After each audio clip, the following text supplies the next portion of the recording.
Hi everyone, it's Clyde at Vibrant Soap, and I finally got my computer and my camera all working so I can start making videos again. So let's see if I can remember how to do them. Today I'm going to make a Halloween soap. Got a couple friends that are really into it, so I'm going to make a sort of jack-o'-lantern inspired soap. I want to do some swirls, so I'm not going exactly for the triangular face, but I am going to do like an abstraction of that and use orange and black as the main colors. So I'm going to get started right away and hope you enjoy it. Okay, so in addition to my usual oils, I also have goat milk powder and organic pumpkin puree. I also want hard bars, so I always put sodium lactate in there. The lye is not yet in here, so I'm going to take advantage of blending this part as much as I possibly can, just to make sure it's nice and creamy. Purees can have like a grainy look to it, so if I blend long enough I can just really see that disappear. So that's what I'm doing right now. That looks pretty awesome. So let me get the lye in there. The distilled water with the lye, the pumpkin, goat milk is all part of the liquid water percentage of this soap. Okay, so it's going to get more blending with the colors, so let me get that going.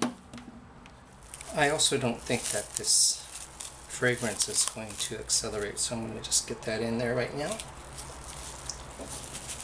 Basically a sweet fragrance with the addition of some nutmeg to make it more of the season.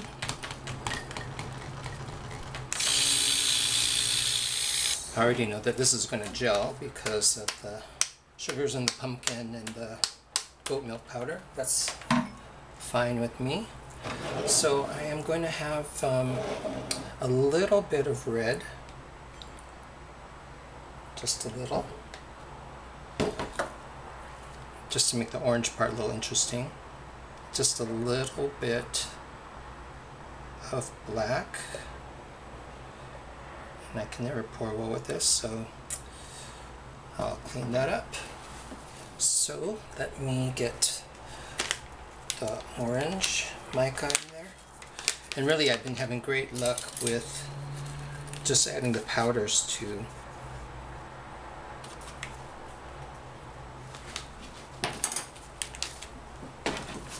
the batter. And I'm thinking I don't have as much bleeding that way. That's good. I want it a little bit on the reddish orange side, so I'm going to add a little bit of red, and this one over here is going to just have some red.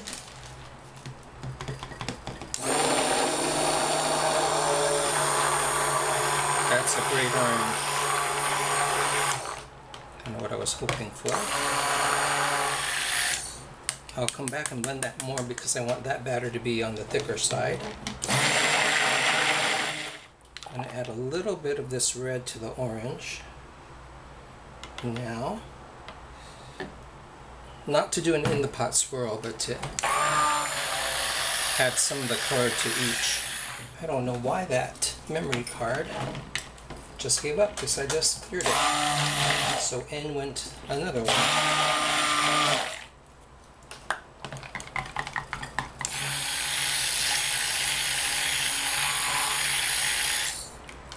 Oh, it's really behaving itself, thank goodness, because I had to leave to get the memory card in there. And I want to get this black all shaked up.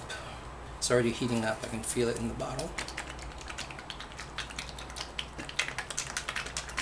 Remember, you should always point the bottle away from you, because as you shake it up it gets a little pressure in there. Yep, I released it over the sink and it spurred out a bit. Alright, so let me get my mold, and I'm going to do an in the pot swirl now. Let's see, after I stir out some bubbles, these colors are going to look good swirled together. So in that goes. Maybe save the scrapings for the top. Okay, I did 3 turns in the pot instead of my 2 because I want that to integrate a little bit more. It's going to be just a subtle difference in colors. Maybe you can see that. Okay, so let me get it in here. Pour some of that in there. Okay, so here's the experiment. I don't want to copy Jack-o'-lantern because that would just be miserable on my part. But what I want to do is take advantage of the fact that I now know how to get the depth of a poured in color to go deeper. So I'm going to start from a high and just get the black in there. And then I'm going to be closer to the surface on the sides. Again, I'm going up. And that's it for now. And then I'm going to get my favorite spoons and just lightly get a coat of this in there. So I'm approximating the jack-o'-lantern face with this. I could have done it with lateral embeds, but I think I'd be happier if it was a subtle reference to the jack-o'-lantern face more than anything else. Okay, the next thing would be the nose, which would be right in the middle, and I'm close to the batter. Get some here. Scoop some more of this over.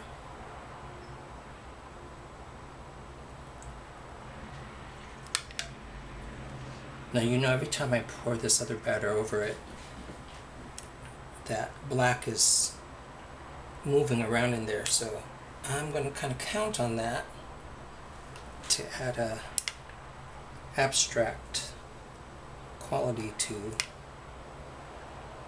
my jack-o'-lantern soap that I'm calling Trick or Treat. Okay, and the last thing would be, I think I want a little bit more of this. And the last thing would be the eyes, which would be here. Here. We'll see if this works out. The colors will look like Halloween regardless. Let me get some of that soap in here first. I'm going to trade off to my spatula, because these spoons can get a lot of soap placed in the mold, but it can't really scrape the bowl very much. Okay, so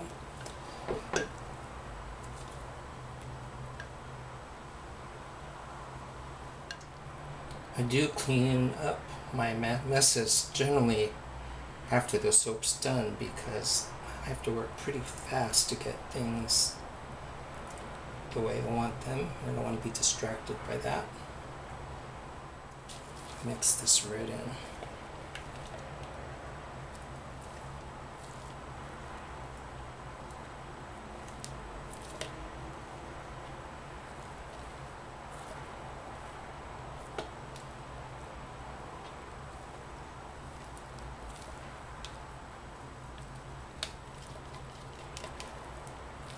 I grew huge pumpkins when I lived in the countryside, and they were perfect, and I can look down from the house at the pumpkin patch, and these glowing reddish orange orbs, perfectly shaped, were so magical. I really love that. Someday I can hope to have a place where I can grow them again.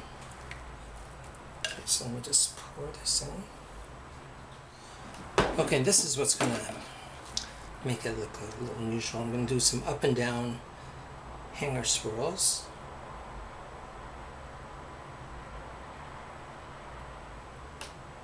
So again, there goes the perfect jack-o'-lantern face.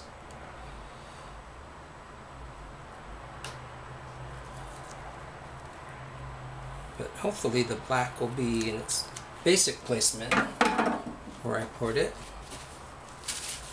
And I got some bubbles in there. Okay, so I've got this leftover black, which I'll put in stripes, and then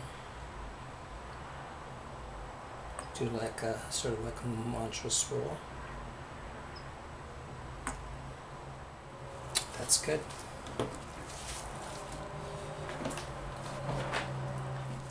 That already looks like Halloween. Cool.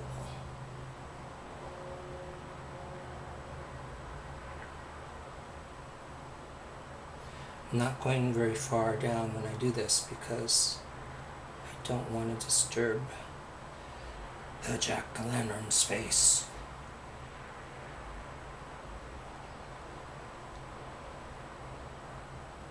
There.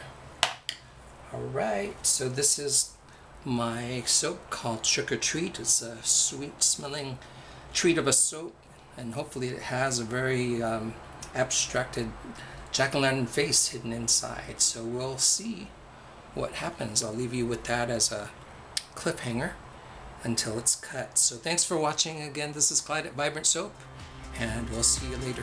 Bye.